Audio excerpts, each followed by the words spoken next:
D'accord. Comment elle s'appelle? Rasta. Non. Elle s'appelle Maggie. Elle a été accouplée par qui? Patraoué. Quel jour? Le 7, 11e mois 2021. Donc elle va mettre Bakan. Le 7. Oui. Le 7, décembre. Oui. 12e mois 2021 ou le 8. Très bien. Ou bien le 9 mai, pourquoi pas. Voilà. Donc nous tous, nous allons toucher cette femelle doucement. Vous voyez un peu son dos. On touche un peu son dos. Voilà. C'est-à-dire, jusqu'à ce que sa date de mise arrive, elle n'a pas perdu de poids. D'accord? Voilà. Nous tous, nous allons voir, elle n'a pas perdu de poids. La palpation, voilà comment ça se passe. D'abord, vérifiez les mamelons. Vous voyez le bout des mamelons. Regardez les bouts. Ouais. Les bouts sont rouges. Une femelle qui est gestante, qui est sur le point de faire sa mise bas, les mamelons doivent être rouges. C'est comme nous, maman, qu'elles sont prêtes à mettre bas, tu vois que le volume augmente. Le volume des cheveux des seins augmente. Oui. C'est pareil. D'accord? C'est ça, non? On voit le bout des mamelons. On voit le bout des mamelons. Ils sont rouges. Voilà. Et nous allons passer à la palpation. Vous voyez un peu, mais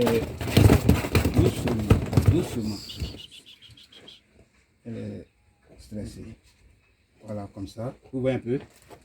Il fait ça. Fais ça. Voilà, mets ça en bas ici. Tu vois entre les deux. Vous voyez? Entre les deux cuisses. Voilà, vous voyez. Doucement. Ok, voilà, attendez que voilà, qu'est-ce qu'il y a? Ça comme ça. Oui. Voilà. Fais de ça que voilà. Voilà. Ouais. C'est comme ça. Ça, c'est la position. C'est bien plein. Voilà. Juste pour voir, Anicette. Fais ta position. C'est genre. Oui, comme ça. Fais de toi ce que tu vois. Non, Tu vois si tu vas ici. Voilà, vas-y. Vas-y. Attrape ses oreilles. Si elle bouge, tu la rassures un peu. C'est bon? Maintenant, tu as mis comme voilà. Et puis, tu sais, quand tu fais venir vers ici, en touchant. Au moins, en appuyant, tu viens vers toi. Tu ne sens pas des boules? Tu ne sens pas? Tu ne sens pas? Si. Voilà. Attendez que moi je vais voir. C'est là, hein. Là, vous voyez, voilà. Maintenant, en touchant un peu, tu viens vers toi. Oui. Tu as senti les boules? Pardon, attrape, viens essayer de voir. Attrape l'oreille. Non, c'est toi même qui attrape. Rien Attrape. Tu attrapes la femelle et puis, au fur et à mesure, il faut la rassurer. Après la saillie 10 jours, on peut dire, oui, pour ceux qui sont chez, il faut déjà savoir. Maintenant, pour ceux qui ne sont pas professionnels, c'est à combien de jours? 14 jours, 15 jours. Après 2 semaines. Voilà. Actuellement, elle est presque à terme. Donc ça, c'est facile. Voilà, ça c'est facile. La go veut se rassurer. Ça c'est facile. D'accord? Mais c'est un truc qui est très très délicat. Voilà, faites de sorte que les labros ne soient pas touchés. D'accord? Tu touches, non? Voilà. Le premier là où elle a fait depuis longtemps, c'est ce qui prend le dessus. L'autre là, c'est annulé. On a encore un autre système, pourquoi ça va pour... Oui? Elle boit beaucoup d'eau. Oui, elle boit beaucoup, d'accord. Après ça, il faut la peser. Peser aussi, ouais. Parce qu'au début, avant de la couper, tu peux la peser. Si elle pesait déjà à 1,90 kg, vous allez voir que une fois que vous la coupez, qu'elle est gestante, elle peut monter qu'à 2 kg, 2 kg 10. Après 14 jours, hein? Oui, elle peut monter. Parce qu'au fur et à mesure que les embryons grossissent, elle prend du poids. D'accord? Elle prend du poids. Et elle-même, elle prend encore du poids. Même si elle a fini sa mise bas, elle prend du poids. C'est à cela qu'on dit, quand tu veux choisir des lapines pour faire un accouplement, il ne faut pas prendre les jeunes, il ne faut pas prendre les vieilles lapines, celles qui ont 4 mois, 5 mois. Généralement, on doit prendre les lapines qui ont 3 mois. Normalement, ce sont les lapines de 3 mois qu'on choisit. Vous savez pourquoi? D'accord. Vous achetez une lapine chez Pita. Pita la nourrit avec les granulés facile. Toi, chez toi, c'est Ivograin. Dès que tu arrives, tu veux changer son alimentation. Tu vois que ça va jouer sur elle? Ça va jouer, oui. Ça va jouer. Donc, si tu l'achètes à chose, ça c'est déjà une première raison. La deuxième raison, quand tu la prends déjà prête à être accouplée, il se pourrait que tu n'aies pas le temps même d'observer son comportement, tu ne veux pas de la connaître. C'est comme une femme qui allait, dès qu'on dit, ça c'est femme, hein, quand tu la donnes, tu la vois chez toi. Mais est-ce que tu la connais de comportement? Donc, quand la lapine a 3 mois et que tu l'envoies chez toi, tu as le temps de connaître. Actuellement, tu connais au moins le comportement de toutes ces lapines. D'accord. Quand tu viens les lapines, automatiquement, la semaine qui vient, tu commences à les accoupler, sans toutefois connaître leur comportement, sans toutefois prendre le temps de changer leur alimentation, sans toutefois les préparés à la reproduction.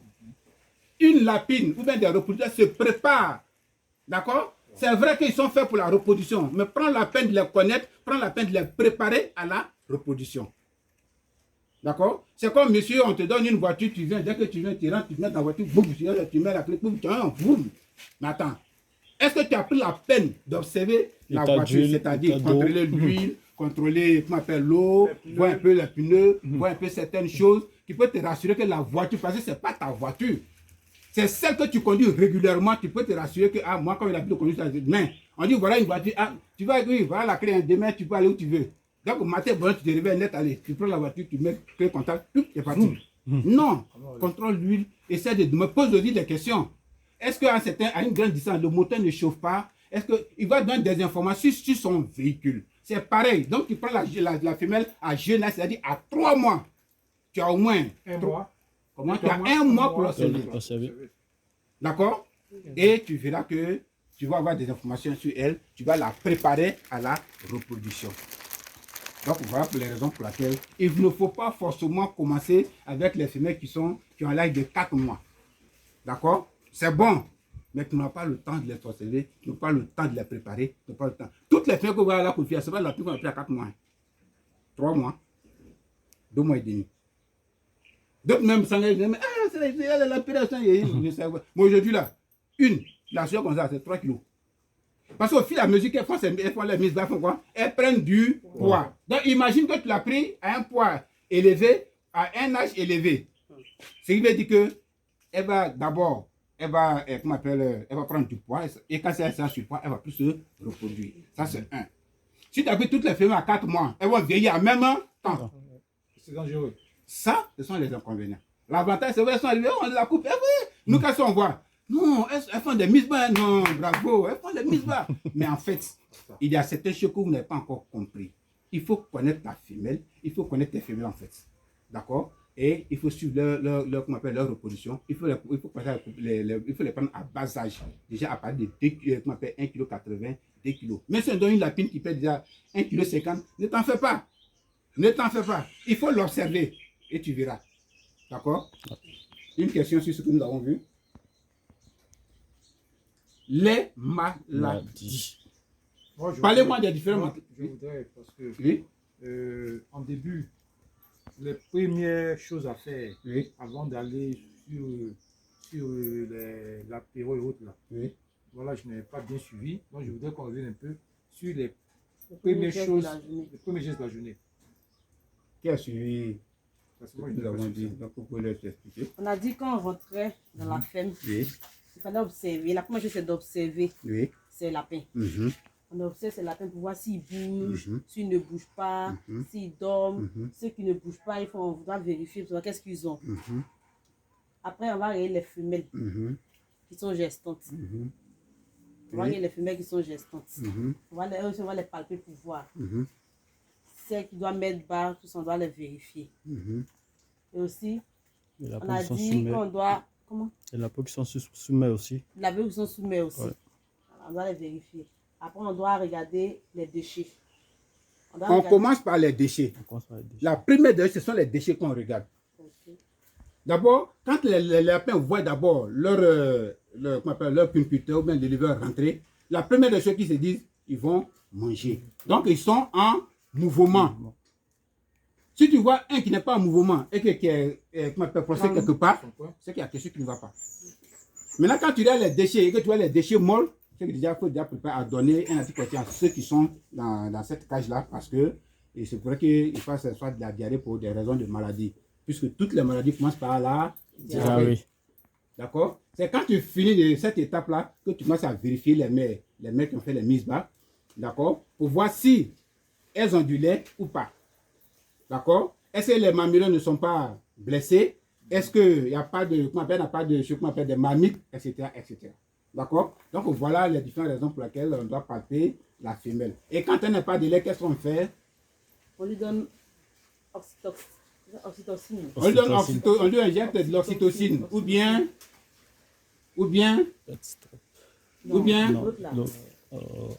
oxytocine ou bien hormonipra. À la dose de combien? 0,50. À la dose de 0,50. D'accord? Même à la mise bas, si vous voulez booster sa mise bas, c'est 0,50 millilitres. Ouais. D'accord? 0,50. Et vous ajoutez au plus combien de minutes? 5 minutes. Elle fait sa mise bas. Automatiquement. D'accord? Donc voilà un peu si on a répondu à ta présentation. Merci. Qu'est-ce qu'on a vu? Oui, qu'est-ce qu'on a vu? Donnez-moi un peu l'information sur la zone thermique du lapin et quels sont ses inconvénients. La zone thermique d'un peu concerne une température comprise entre 15 degrés Celsius à 29 degrés Celsius. Tout à fait. En dessous et au-delà de qu'est-ce qui se passe? En dessous, en delà, le lapin, vraiment, non seulement il ne peut pas bien se reproduire parce qu'il sera malade, il ne pourra pas bien se nourrir. Et si on la coupe, vraiment, ça ne sera pas du bon, ça sera négatif. D'accord. Ou il va refuser de s'accoupler. Il vaut bien s'accoupler tout simplement. Oui. Autre information concernant la zone thermique, ça va? Ouais, D'accord. Donnez-moi des informations sur le courant d'air et quels sont ses effets sur les lapins. Le courant d'air, normalement, Quelle est la vitesse d'air qui est acceptée? 0,4 mètres par seconde. Par Par seconde. Voilà. D'accord. À ce niveau-là, Oui. le courant, le lapin se sent mieux. bien dans son environnement. Voilà. Ok. Il se sent bien dans l'environnement parce que l'air qu'il reçoit n'est pas fort, n'est pas aussi faible. D'accord. Et qu'est-ce qu'on peut prendre pour pouvoir vérifier la vitesse d'air? Une bougie. Une bougie. Et comment ça se passe? On allume la bougie. Toi, tu n'étais pas là, donc tu écoutes bien. Quand on allume la bougie, Oui. si la bougie, si la flamme Oui. reste droite, Reste droite. c'est que c'est pas bon. C'est qu'il n'y a pas Il n'y a assez pas d'air. d'air qui rentre. Il y a l'air pour pouvoir respirer, mais il n'y a pas d'air pour pouvoir balayer les odeurs du lapin, puisque c'est la part. C'est l'air qui le fait voilà, qui le nettoie. Ok. D'accord? Maintenant, si la bougie, si le vent fait en sorte que la bougie s'incline légèrement Oui. Et que ça se relève. et que ça se relève, Ça, c'est que c'est l'air adéquat pour les lapins. pour le lapin. Mais si ça se couche, le vent fait que la flamme se couche totalement, Non, jusqu'à même à s'éteindre, ça s'éteint, c'est ça que fait le c'est courant pas bon. d'air est Fort. fort. Il faut baisser Faut les baisser les bâches. bâches. Donc voilà, nous n'avons pas disons, un matériel approprié à ça, mais on prend la bougie et avec la bougie, on peut calculer le courant d'air. D'accord? Et quand il n'y a pas d'air, quel est son effet? Qu'est-ce que ça fait sur les lapins? Les lapins seront soumis à ce qu'on appelle la gale. La gale, parce qu'il y a une chaleur. Ouais. Intense. Oui. D'où l'aération a une importance capitale. Voilà. Il faut qu'il y ait l'aération. Vous voyez ici, c'est vrai? Le lapin actuellement, regardez-les, et tous, regardez-les.